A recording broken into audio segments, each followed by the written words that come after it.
നമസ്കാരം. അമേരിക്കൻ പ്രസിഡന്റായ കാലം മുതൽ ജോ ബൈഡൻ സ്ഥിരമായി പറയുന്ന ഒരു അവകാശവാദമുണ്ട്.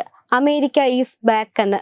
തന്റെ ഭരണത്തിൽ രാജ്യത്തെ പഴയ പ്രൗഢിയിൽ തിരിച്ചെത്തിച്ചു എന്നായിരിക്കും ബൈഡൻ ഉദ്ദേശിച്ചിരുന്നത്. എന്നാൽ കഴിഞ്ഞ ദിവസം പുറത്തു വന്ന ഗ്രൂപ്പ് ഫോട്ടോയാണ് ഇപ്പോൾ ചർച്ചാ വിഷയമാക്കുന്നത്.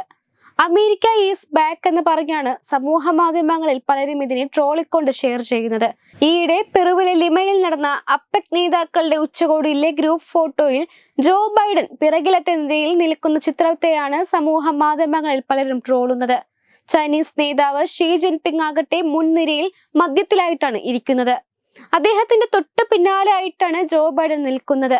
പെറുവിലെ പ്രസിഡന്റായ ദിന ബോലോട്ടയാണ് ചൈനീസ് നേതാവിന്റെ തൊട്ടടുത്തിരിക്കുന്നത്.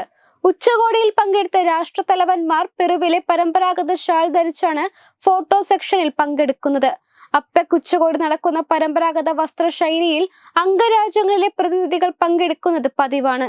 81-കാരനായ ബൈഡൻ പ്രായാധിക്യത്തിന്റെ അവശതകൾ കാരണം ചടങ്ങിന് 5 മിനിറ്റ് വൈകിയുമാണ് എത്തിയത്.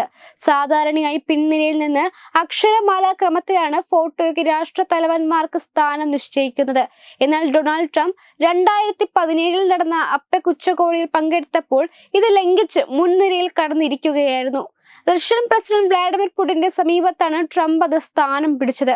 എന്നാൽ ജോർജ് ബുഷും ബറാക് ഒബാമയും പ്രസിഡന്റുമാരായിരുന്ന കാലത്ത് അവർ ഇപ്പോൾ ബൈഡൻ നിന്ന പോലെയാണ് നിന്നിരുന്നത്. 2017 ബ്രസലിൽ നടന്ന നാറ്റോ ഉച്ചകോടിയിലും ഡൊണാൾഡ് ട്രംപ് അക്ഷരമാല ക്രമം ലംഘിച്ച് മുന്നിൽ കയറി എന്ന് മാത്രമല്ല, അവിടെ സ്ഥാനം പിടിച്ചിരുന്ന ഒരു രാജ്യത്തെ പ്രധാനമന്ത്രിയെ തള്ളി നീക്കുകയും ചെയ്തിരുന്നു.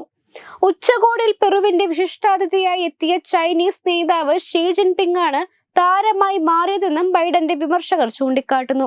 പതിവിന് വിപരീതമായി മാധ്യമപ്രവർത്തകരുടെ ചോദ്യങ്ങൾക്ക് മറുപടി പറയാനും ബൈഡൻ വിമുഖത കാട്ടിയിരുന്നു. അമേരിക്കയുടെ സഖ്യകക്ഷികളോട് അടുത്ത ട്രംപ് ഭരണകൂടം സ്വീകരിക്കാൻ സാധ്യതയുള്ള നിലപാടുകളെ കുറിച്ചാണ് മാധ്യമപ്രവർത്തകർ അമേരിക്കൻ പ്രസിഡന്റിനോട് ചോദിച്ചത്. ജപ്പാനിലേക്കും തെക്കൻ കൊറിയയിലേക്കും നേതാക്കളുമായി ബൈഡൻ കഴിഞ്ഞ ദിവസം നടത്തിയ ചർച്ചകളുടെ പശ്ചാത്തലത്തിലായിരുന്നു മാധ്യമപ്രവർത്തകർ ചോദ്യങ്ങൾ ഉന്നയിച്ചത്. ട്രംപ് പ്രസിഡന്റായിരുന്ന കാലത്ത് ഉത്തര കൊറിയയുമായി ഉണ്ടായിരുന്ന സൗഹൃദത്തെക്കുറിച്ച് തെക്കൻ കൊറിയയും മറ്റും നേരിയ ആശങ്കയിലാണ്.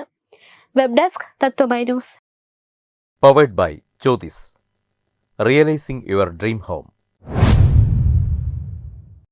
Our ongoing luxury apartments projects are Crown near Karivattam, The Square near UST Global, White Manor near Attigal Ambalathara, and Evergreens Luxury Villas near Tirumala. Call 90482 55599. Jyotis Building Promoters Private Limited, Thiruvananthapuram.